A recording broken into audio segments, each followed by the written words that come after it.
Hello students. आज हम discuss करेंगे conduction of electricity in semiconductors. तो conduction of electricity in semiconductor से पहले आपको जो मैंने लास्ट टाइम पढ़ाया था वो एक बार वीडियो आप देख सकते हैं, रिवाइज कर सकते हैं, जिसमें मैंने आपको डिफरेंस बताए थे कंडक्टर और सेमीकंडक्टर और इंसुलेटर के बीच में। और मैंने आपको बताया था वैलेंस बैंड और कंडक्शन बैंड के बारे में, और इनका डिफरेंस ये डिसाइड करता है कि कोई मेटल कंडक्टर होगी, सेमीकंडक्टर होगी या इंसुलेटर होगी। तो आज के हमारे टुडेज गोल है कि हम डिस्कस करेंगे effect of temperature on electrical conductivity of metal and semiconductor. हम सेमीकंडक्टर के बारे में जानेंगे कि इंट्रिंसिक और एक्सट्रिंसिक सेमीकंडक्टर क्या होते हैं, और एक्सट्रिंसिक सेमीकंडक्टर में एन टाइप और पी टाइप सेमीकंडक्टर क्या होते हैं, और कुछ एप्लीकेशंस हम लोग स्टडी करेंगे एन टाइप और पी टाइप सेमीकंडक्टर्स की। तो let's begin with the first topic जो हमने आज डिस्कस करना है, effect of temperature on electrical conductivity of metal and semiconductor. आप सभी जानते हैं कि मेटल्स इलेक्ट्रिसिटी को कंडक्ट करती हैं, और सेमीकंडक्टर जो है उनकी कंडक्टिविटी मेटल्स और इंसुलेटर के बीच में होती है। ठीक है, पर एक बहुत इंपॉर्टेंट बात जो मैं आपको बता रही हूँ वो ये है कि जो इलेक्ट्रिकल कंडक्टिविटी है मेटल्स की वो डिक्रीज करती है विद इंक्रीज ऑफ टेम्परेचर। मतलब अगर हम टेम्परेचर को इंक्रीज करेंगे तो मेटल्स के अंदर इलेक्ट्रिकल कंडक्टिविटी घटनी शुरू हो जाती है, डिक्रीज होनी शुरू हो जाती है। क्यों? बिकॉज जो पॉजिटिव आयंस हैं मेटल एटम के वो वाइब्रेट करने स्टार्ट कर देते हैं, और जिसकी वजह से उनके फ्लो में हिंड्रेंस आती है। अब क्योंकि उनके फ्लो में हिंड्रेंस आती है तो नेचुरल सी बात है इलेक्ट्रिकल कंडक्टिविटी कम हो जाती है, डिक्रीज हो जाती है। जबकि अगर हम सेमीकंडक्टर्स की इलेक्ट्रिकल कंडक्टिविटी के बारे में बात करें तो सेमीकंडक्टर्स की जो इलेक्ट्रिकल कंडक्टिविटी है वो आपकी इंक्रीज करती है विद इंक्रीज इन टेम्परेचर, क्योंकि बहुत सारे इलेक्ट्रॉन्स जो हैं वो जंप कर सकते हैं कंडक्शन बैंड से वैलेंस बैंड से, क्योंकि टेम्परेचर इंक्रीज करने से उनको एनर्जी मिलती है जिससे वो वैलेंस बैंड से कंडक्शन बैंड की तरफ शिफ्ट कर सकते हैं। तो जो दो बातें हमें समझ आई जो आपके बोर्ड में क्वेश्चन आ सकते हैं, जो आपके क्वेश्चन पेपर में पूछा जा सकता है, वो ये पूछा जा सकता है, what is the effect of temperature on electrical conductivity on metal और सेमीकंडक्टर। तो answer is very simple, metals की जो इलेक्ट्रिकल कंडक्टिविटी है that decrease with increase in temperature, जबकि जो सेमीकंडक्टर्स की इलेक्ट्रिकल कंडक्टिविटी होती है that increase with increase in temperature. ठीक है, तो अब हम आज स्टडी करेंगे नेक्स्ट जो हमारा आर्टिकल जो हमें स्टडी करना है वो है सेमीकंडक्टर के बारे में, कि इंट्रिंसिक और एक्सट्रिंसिक हम दो टर्म्स होते हैं कि इंट्रिंसिक सेमीकंडक्टर है या एक्सट्रिंसिक सेमीकंडक्टर है, ये एक्चुअली होता क्या है। इंट्रिंसिक या हम कह सकते हैं प्योर सेमीकंडक्टर, या जो इसकी नेचुरल फॉर्म में कोई भी चीज होती है उसकी हम बात कर रहे हैं। अगर हम ये कहें कि जब 0 केल्विन यानी कि 273 डिग्री सेल्सियस, तो जो सिलिकॉन और जर्मेनियम है they actually behave as insulator, they are not semiconductor. तो ये कोई गलत बात नहीं होगी। काफी सारे ऐसे प्योर सब्सटेंसेस हैं जो प्योर सब्सटेंसेस हैं वो 0 केल्विन पर इंसुलेटर की तरह बिहेव करते हैं। क्यों बिहेव करते हैं? क्योंकि जो इलेक्ट्रॉन्स हैं, जो उनके अंदर इलेक्ट्रॉन्स होते हैं वो फ्री इलेक्ट्रॉन नहीं होते, क्योंकि सारे के सारे पोजीशन ऑक्यूपाई करते हैं कोवलेंट बॉन्ड्स की। परंतु अगर हम अबव 0 केल्विन की बात करें, अबव 0 केल्विन पे क्या होगा, कुछ कोवलेंट बॉन्ड जो है वो ब्रेक हो जाते हैं और जो इलेक्ट्रॉन्स हैं वो रिलीज हो जाते हैं, जिनकी वजह से होल क्रिएट हो जाते हैं, और जो आपका मटेरियल है सिलिकॉन या जर्मेनियम वो सेमीकंडक्टिंग हो जाता है। इंट्रिंसिक और प्योर सेमीकंडक्टर तो हमारे ज्यादा यूज के हैं नहीं। ठीक है, क्यों? क्योंकि जो हमारा रूम टेम्परेचर है उस पर वो कंडक्टिविटी शो करेंगे नहीं, तो हम उसको ज़्यादा यूज़ कर नहीं सकते। तो अब हम क्या करें, किस तरह से इस इंट्रिंसिक सेमीकंडक्टर को हम यूज़ के लायक बनाएं, यानी कि जो प्योर सेमीकंडक्टर है उसको हम यूज़ के लायक कैसे बनाएं। तो उसके लिए हम क्या कर सकते हैं, हम कुछ इम्प्योरिटीज़ ऐड कर सकते हैं। अगर हम कुछ इम्प्योरिटीज़ ऐड करेंगे तो उससे क्या होगा, हमारी कंडक्टिविटी इंक्रीज हो जाएगी। तो एक बहुत इंपॉर्टेंट टर्म है डॉपिंग। डॉपिंग क्या होती है? जब हम डेलीब्रेटली मतलब जानबूझकर, जब हम जानबूझकर डेलीब्रेटली कोई भी इम्प्योरिटी ऐड कर देते हैं किसी भी सिलिकॉन जर्मेनियम किसी भी क्रिस्टल के अंदर जो प्योर है, तो उसकी वजह से जब कंडक्टिविटी इंक्रीज हो जाती है तो इस प्रोसेस को डोपिंग कहा जाता है। जो इम्प्योरिटी एटम्स हैं उनको हम डोपेंट्स कहते हैं, और जो सेमीकंडक्टर अब बन गया आफ्टर डोपिंग उसको हम एक्सट्रिंसिक सेमीकंडक्टर कहते हैं। यानी कि इंट्रिंसिक सेमीकंडक्टर क्या हुआ, इंट्रिंसिक सेमीकंडक्टर जो है वो कंडक्टर है जो नेचुरल स्टेट में है 0 केल्विन पे, जो इंसुलेटर की तरह बिहेव कर रहा है। उसकी कंडक्टिविटी को इंक्रीज करने के लिए जब हमने कोई इम्प्योरिटी ऐड की तो वो डोपिंग कहलाई। ये इम्प्योरिटी जो है ये आपकी दो तरह की हो सकती है, ये इलेक्ट्रॉन रिच भी हो सकती है, ये इलेक्ट्रॉन रिच भी हो सकती है, मतलब जो आप क्रिस्टल कंसीडर कर रहे हैं उससे ज्यादा इलेक्ट्रॉन इस इम्प्योरिटी के अंदर प्रेजेंट हो सकते हैं, या ये इम्प्योरिटी इलेक्ट्रॉन डेफिसिट भी हो सकती है। इलेक्ट्रॉन डेफिसिट का मतलब क्या कि जो भी आप क्रिस्टल स्टडी कर रहे हैं उससे इसके इलेक्ट्रॉन कम भी हो सकते हैं। अगर ये इलेक्ट्रॉन रिच इम्प्योरिटी हुई तो ये एन टाइप सेमीकंडक्टर को जनरेट करेगी, और अगर ये इलेक्ट्रॉन डेफिशिएंट इम्प्योरिटी हुई तो ये पी टाइप सेमीकंडक्टर को जनरेट करेगी। अब बात ये आती है कि हमें ये बताया जाए कि एन टाइप सेमीकंडक्टर होता क्या है। एन टाइप सेमीकंडक्टर को समझने के लिए आप एक बार पीरियोडिक टेबल को थोड़ा सा अपने माइंड में लाएं।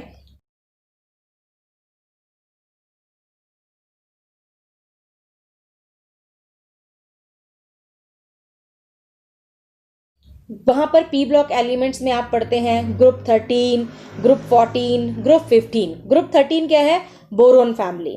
ग्रुप 14 क्या है, कार्बन फैमिली। ग्रुप 15 क्या है, नाइट्रोजन फैमिली। तो जो ग्रुप 14 है कार्बन फैमिली, हमें अच्छे से पता है कि कार्बन के अंदर 4 वैलेंस इलेक्ट्रॉन्स होते हैं, मतलब कार्बन के पास आउटर मोस्ट ऑर्बिटल में 4 इलेक्ट्रॉन है जिनसे वो बॉन्डिंग करता है। सिमिलर ग्रुप का मेंबर जो है वो आपका सिलिकॉन है, ठीक है। तो अब सिलिकॉन के अंदर भी क्या है, सिलिकॉन के अंदर भी जो है आपके 4 इलेक्ट्रॉन्स हैं।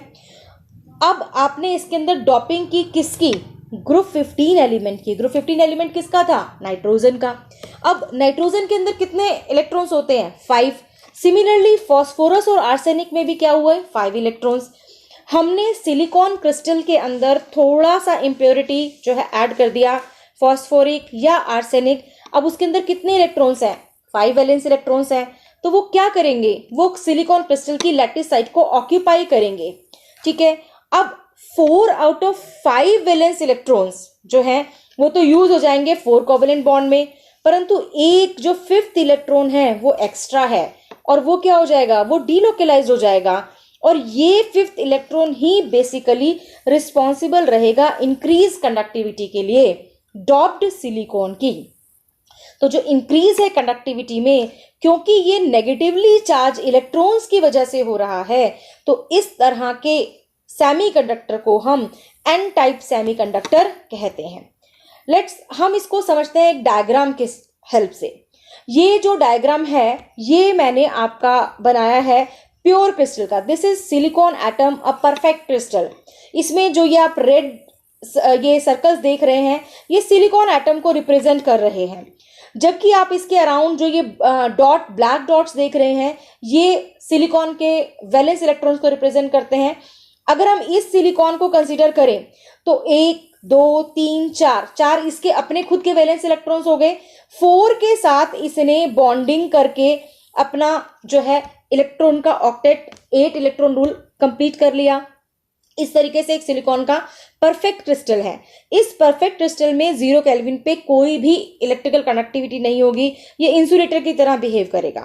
पर जब हम इस क्रिस्टल के अंदर आर्सेनिक, फास्फोरस कुछ भी इंट्रोड्यूस कर देंगे, डॉपिंग कर देंगे, तो क्या होगा, ये जो आर्सेनिक हमने इंट्रोड्यूस किया है इसका जो ये 5th इलेक्ट्रॉन है, that mobile electron is basically responsible for the electrical conductivity, ठीक है। तो एन टाइप सेमीकंडक्टर में जो इलेक्ट्रिकल कंडक्टिविटी है that is because of the mobile electron which is present in the crystal lattice as a impurity.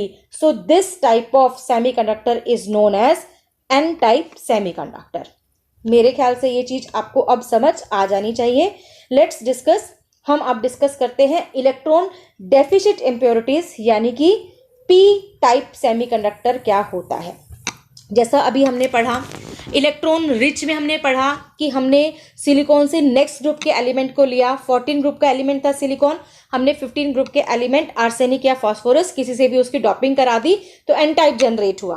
परंतु अगर हम क्या करें, हम ग्रुप 13 का कोई एलिमेंट ले लें, जैसे कि बोरोन ले लें, एल्यूमिनियम ले लें, तो उसके अंदर क्या होगा, ग्रुप 13 की प्रॉपर्टी है कि उसके अंदर 3 वैलेंस इलेक्ट्रॉन्स होंगे।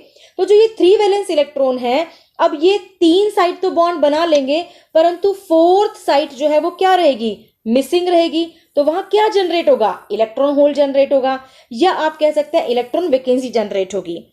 तो उसके लिए क्या होगा, जो भी इलेक्ट्रॉन नेबरिंग एटम का होगा वो आकर उस होल को फिल करना चाहेगा, परंतु क्या होगा, वो उस होल को फिल कर देगा और अपनी जगह एक होल छोड़ देगा। यानी कि हमें ऐसा लगेगा कि इलेक्ट्रॉन होल जो है वो अपोजिट डायरेक्शन में मूव कर रहा है इलेक्ट्रॉन की। इलेक्ट्रॉन अगर आगे की तरफ जा रहा है तो होल पीछे की तरफ जा रहा है, अपोजिट डायरेक्शन में उसके मूव कर रहा है। जब इलेक्ट्रिक फील्ड हम अप्लाई करेंगे तो इलेक्ट्रॉन्स जो हैं वो हमें पॉजिटिवली चार्ज प्लेट की तरफ मूव होते हुए नजर आएंगे, और जो होल्स हैं वो हमें नेगेटिवली चार्ज प्लेट की तरफ मूव होते हुए नजर आएंगे। तो इस तरह के सेमीकंडक्टर को आप लोग कहते हैं पी टाइप सेमीकंडक्टर। अब ये जो डायग्राम है, ये आपका डायग्राम सिलिकॉन का है पहला, जो परफेक्ट क्रिस्टल है, जैसे कि हमने लास्ट में डिस्कस किया था, सेम डायग्राम है, वही सिलिकॉन मैंने दिखाया है, वही ब्लैक डॉट से मैंने इसकी बॉन्डिंग दिखाई है। नेक्स्ट डायग्राम में आपको क्या दिख रहा है, P type boron doped silicon crystal.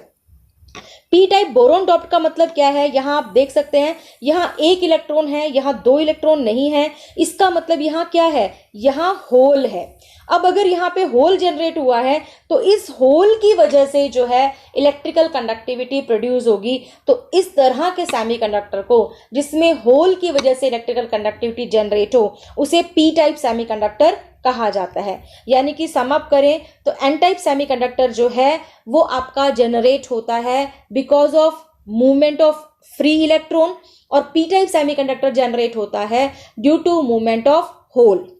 अब लास्ट में हमें पता होनी चाहिए इसकी कुछ एप्लीकेशंस कि क्या क्या हम इसकी एप्लीकेशन जो है N type P type semiconductors की कर सकते हैं।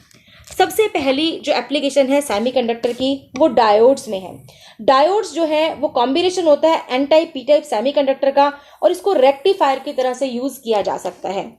रेक्टिफायर का बेसिकली क्या पर्पस होता है, करंट को जो आपका डीसी करंट होता है उसको एसी करंट होता है उसको डीसी करंट में कन्वर्ट करने का, यानी कि एक डायरेक्शन में करंट को कन्वर्ट करने का जो है इसका बेसिक पर्पस रहता है। फोटो डायोड जो है सोलर सेल, ये बहुत ही पोटेंशियल है आज के दौर में, क्योंकि ये क्या करता है, बेसिकली ये लाइट एनर्जी को इलेक्ट्रिकल एनर्जी में कन्वर्ट करता है। तो बहुत ही ज्यादा इसका यूज है, क्योंकि सोलर सेल आप जब भी सभी जानते हैं कि पोटेंशियल फ्यूल है आगे के समय के लिए। तीसरी जो इसकी मेन इंपॉर्टेंट जो आपकी एप्लीकेशन है वो ट्रांजिस्टर्स में है। ट्रांजिस्टर्स बेसिकली क्या होते हैं, ये सैंडविच सेमीकंडक्टर होते हैं। Sandwich semiconductor means NPN, NPN का मतलब एन, फिर आपका पी टाइप सेमीकंडक्टर, फिर एन टाइप सेमीकंडक्टर, या पीएनपी कि पहले आपकी एक लेयर पी सेमीकंडक्टर की है, फिर एन सेमीकंडक्टर की है, फिर पी सेमीकंडक्टर की है। तो इस तरह के जो ट्रांजिस्टर्स हैं ये सैंडविच सेमीकंडक्टर्स होते हैं, और ट्रांजिस्टर्स का जो मेन यूज है वो एम्पलीफाई करने के लिए या डिटेक्ट करने के लिए होता है रेडियो और ऑडियो सिग्नल्स का।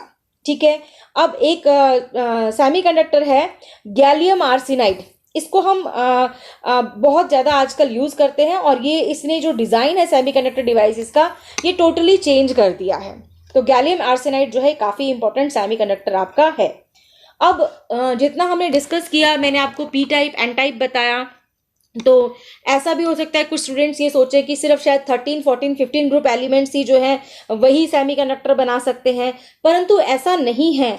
इवन जो एलिमेंट्स हैं ग्रुप आपके 13 और 15 के, जैसे कि आपका इंडियम हो गया, एंटीमनी हो गया, एल्यूमिनियम फॉस्फोरस हो गया, गैलियम आर्सेनिक हो गया, ये जो है ये भी आपके सेमीकंडक्टर्स बनाते हैं। 13 और 15 भी मिलकर बना सकते हैं, 12 और 16 भी मिलकर बना सकते हैं, जैसे जिंक सल्फाइड है, कैडमियम सल्फाइड है, कैडमियम सैलिनाइड है, मर्करी टेल्यूराइड है।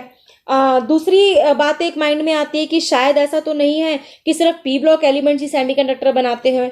ऐसा नहीं है, ट्रांजिशन मेटल ऑक्साइड्स भी इस तरह की इलेक्ट्रिकल प्रॉपर्टीज को जो है शो करते हैं। जैसे कि आप समझ सकते हैं टाइटेनियम ऑक्साइड है, CrO2 है, ReO3 है, ये मेटल्स की तरह यानी कि मेटेलिक कंडक्टर की तरह बिहेव करते हैं।